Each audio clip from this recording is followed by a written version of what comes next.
Okay, hi everyone, and welcome to Virtually Golden. A couple quick housekeeping things. My name's Annie, and I'm helping run the meeting.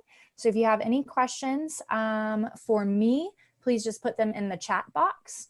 If during the presentation you have any questions for the presenter, feel free to unmute yourself. There's a little button that has it looks like a microphone. You can click that to unmute yourself and ask the question directly of the presenter.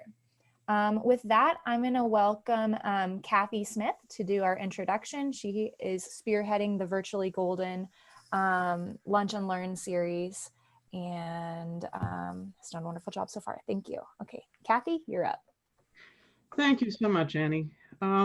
Want to introduce Barb Warden today. Barb is going to give the second of her series of four talks about golden history. Barb she runs the website goldentoday.com and is the author of the daily email, What's Happening in Golden, which often delves into obscure aspects of golden history. And if you're not signed up for this, please do sign up. It makes my morning. For her work with that site, she's received the Golden Chambers Civic Award, the Golden Mayor's Award, and the Golden Landmarks Association Living Landmarks Award. She is also past president of Leadership Golden and one of the founders of Golden Beer Talks. Barb is the author of 3 books about Golden, including Funiculars of Golden, and she teaches a history class through Ollie and is a frequent guest lecturer and tour guide on Golden history topics. Take it away, Barb. Thanks, Kathy. Okay, in the previous lecture, I talked about the earliest years of Golden from the time we were a gold mine town or a gold rush town, and a pretty wild and violent place. And then during the Civil War, we nearly vanished into obscurity. But we had certain people who were boosters of the town who were determined that Golden was going to stay on the map and was going to be a place to be reckoned with. And so the period from 1870 to 1900 was really a civilizing and growing time for Golden. We went from being a wild boom town, gold rush town, into being a town to be reckoned with. So, as I mentioned last time, before we had a railroad, Golden was pretty limited on how much we could grow. Anything that was brought here had to be brought by horses and wagons, and we were limited on what kind of growing we could do. We were certainly limited on what kind of industries we could have, because equipment to build a factory had to be brought out by horse and wagon, so you were limited by that.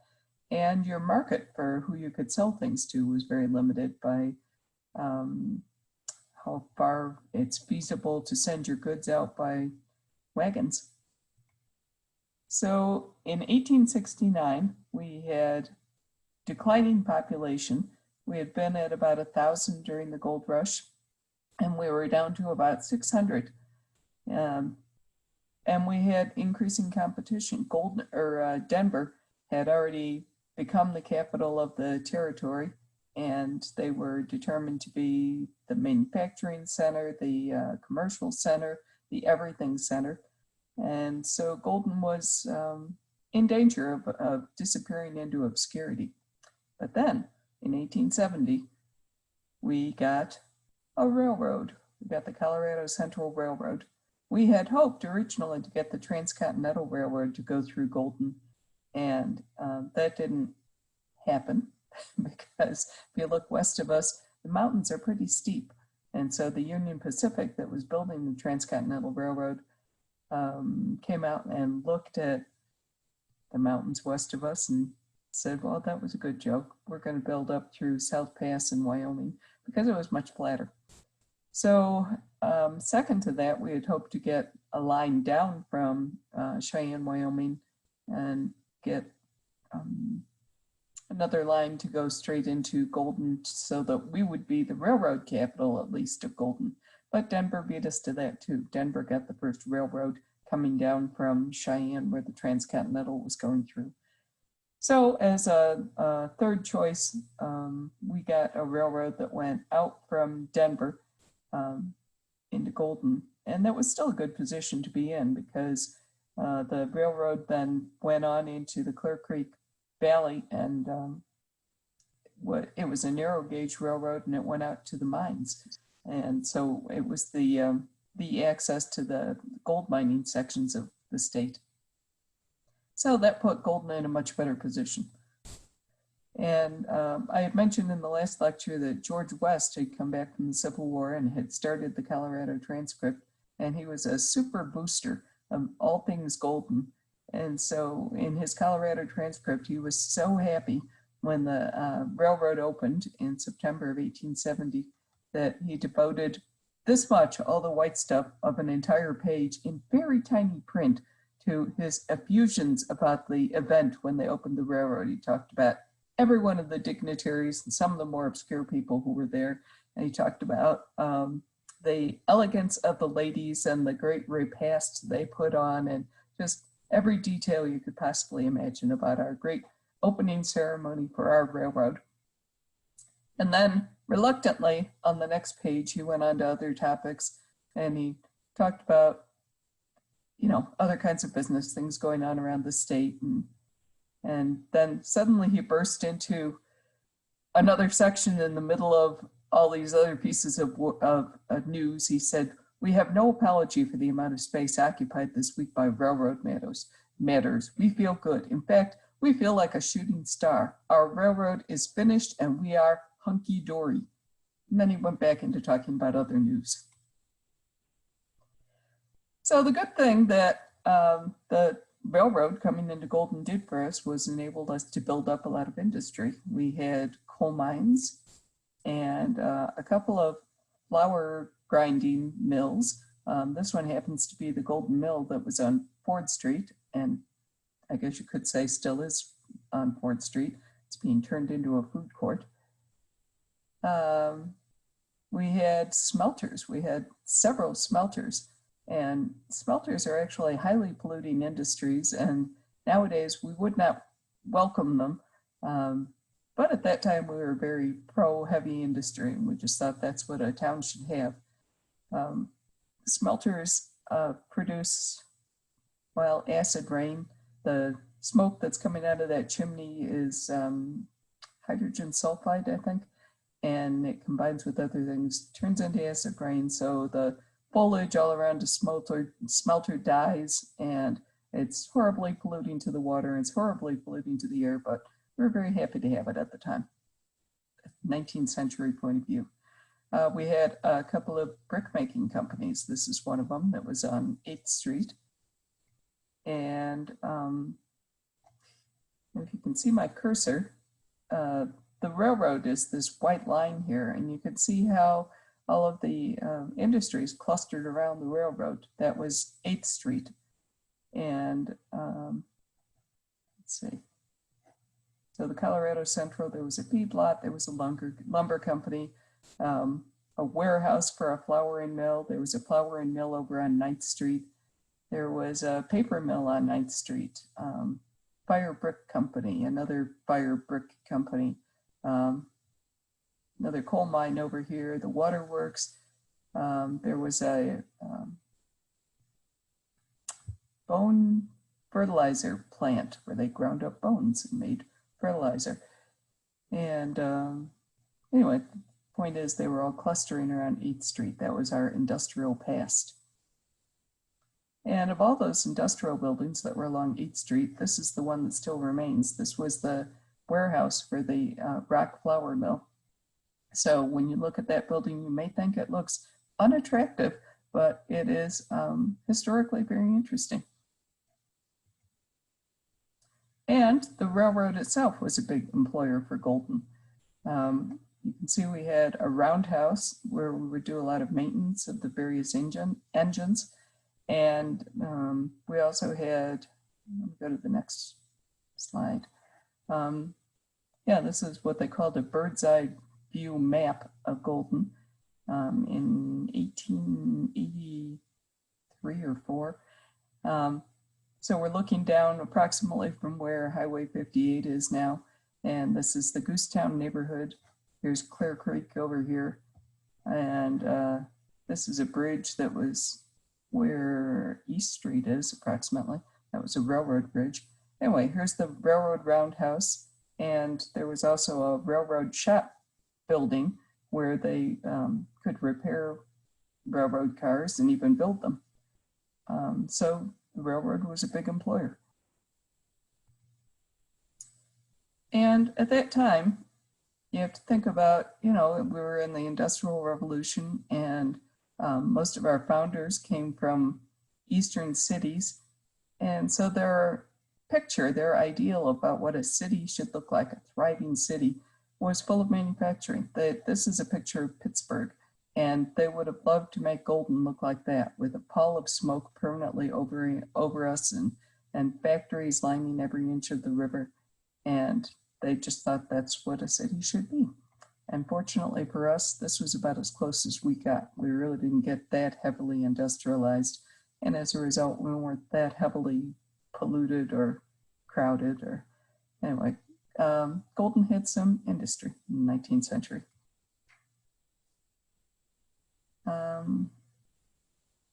I actually can't remember why I put this slide back in here, so I'm going to skip over that. Oh yeah, I was going to talk about the fact that downtown had looked like this with all the frame buildings. And after the railroad came and we established all those industries, including brick making companies, we changed a lot over the coming years. A couple of these downtown buildings were built in the 1860s before the railroad, but most of them were built after the railroad came, when we became a more substantial town. So we had other things going for us, other forms of employment and other things that kept us on the map. We were the county seat, and this courthouse building was built right across the street from Foothills Art Center.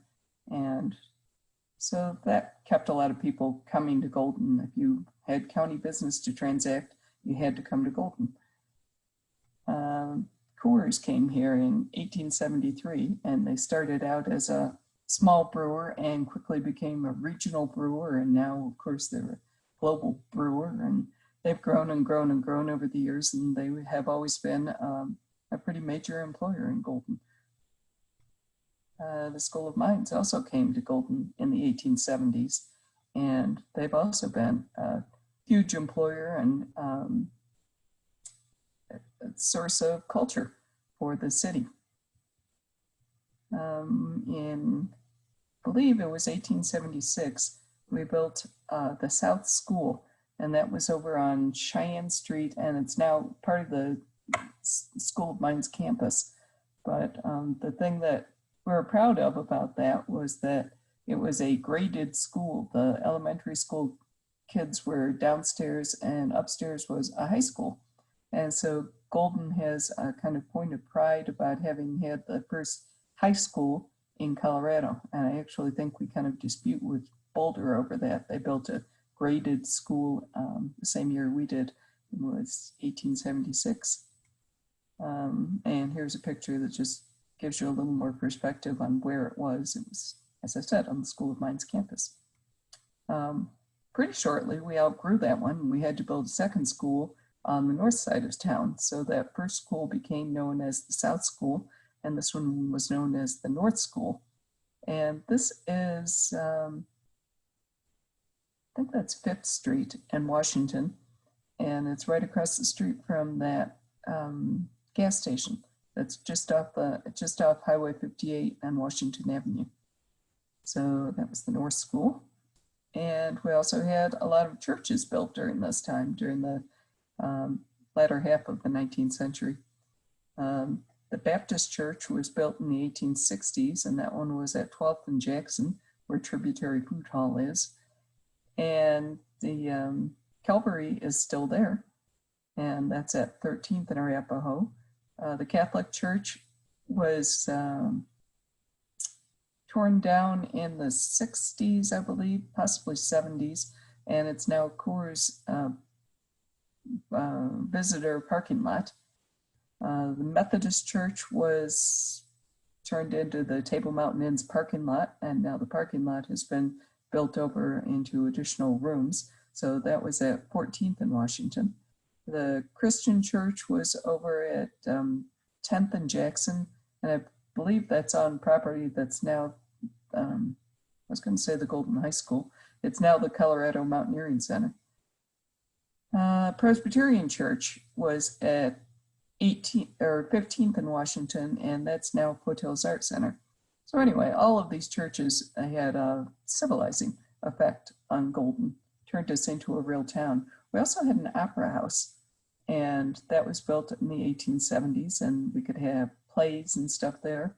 And that building is still there, and I wonder how many of you recognize it. And to answer, that is the Ace High Tavern, which is still a source of culture for Golden. So we were getting pretty proud of ourselves by the end of the 19th century. We considered ourselves quite civilized. We had an opera house, we had churches, we had schools, and there was a woman who, she was an English woman, and she wrote a book called A Lady's Life in the Rocky Mountains, and she rode horseback all through some of the early towns in Colorado. And as I read that book for the first time, I was reading about her going to Estes Park and going to all these other towns, and I was very excited to hear what she was going to say when she got to Golden.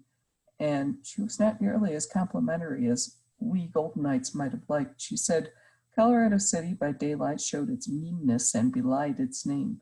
It is ungraded, with here and there a piece of wooden sidewalk supported on posts up to which you ascend by planks. Brick, pine, and log houses are huddled together.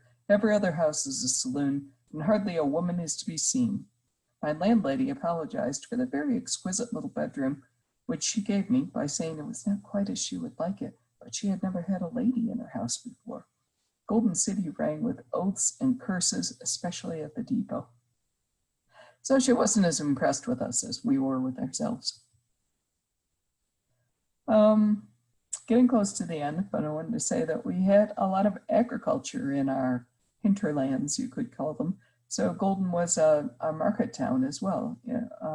This is a picture that was actually taken in the 20th century, but you can see we're positioned right about where Mason Meadows, the neighborhood, is, and you can see that we're still very agricultural well into the 20th century.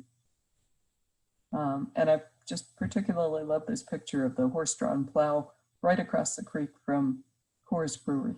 Kind of hard to imagine now that that would have been juxtaposed at the time.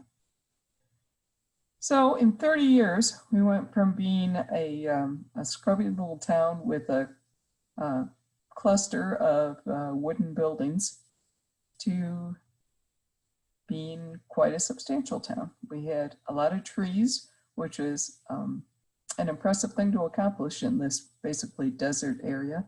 We had nice homes, we had a substantial commercial district, and churches, and that is it. So there we are. That's 30 years of Golden development in 10 minutes or so. And if you have any questions, please let me know. Wonderful. Thank you, Barb. Does anyone have any questions that they'd like to ask? If so, just click the unmute button. It's in the bottom left-hand corner of your screen, and feel free to dive in. Barb, where was the Opera House? Upper house of what? Where was it?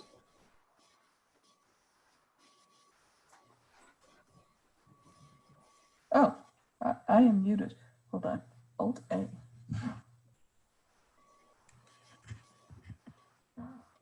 Hi, can you hear me?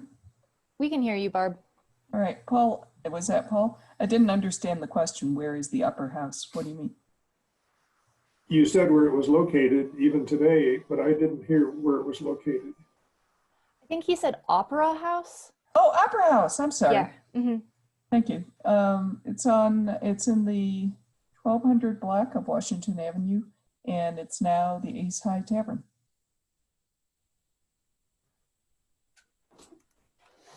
Awesome. Do we have any other questions for Barb today? Barb, what industries was Golden most known for? It sounds like there was a bunch, but what were the better known ones? Probably the one that lasted the longest was brick making. We were still making bricks. Well, I should stop and say Coors, definitely Coors. We were best known for Coors, but second was probably the brick making industry. We were still making bricks in the 1950s.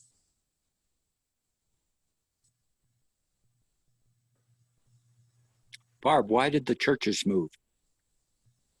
They moved because a couple of reasons. Most of them moved in the late 50s and early 60s. They moved because they all needed bigger churches because our population grew a lot after World War II, and there was a baby boom, and they all needed big Sunday school rooms attached, and they also needed parking. None of those places had parking. We were a much smaller town, and pretty much everything was very easy walking distance, and people started to drive everywhere after World War II, so they needed bigger places with parking lots. Thank you. Sure. Any other questions? Hi, Thank you, Barb. Barb. I have a Yes. question. Yeah. I wonder if you know about the swimming pool in the basement of the Buffalo Rose. Do you know when that got built? I absolutely do, but you'll have to tune in for the next chapter because Oh. that was built in the 1920s. Great. And so that'll be Thursday? No, Paul Haseman's talking on Thursday. That'll be next Tuesday. Next Tuesday. Great. I will Yep. tune in. Thank you. Okay.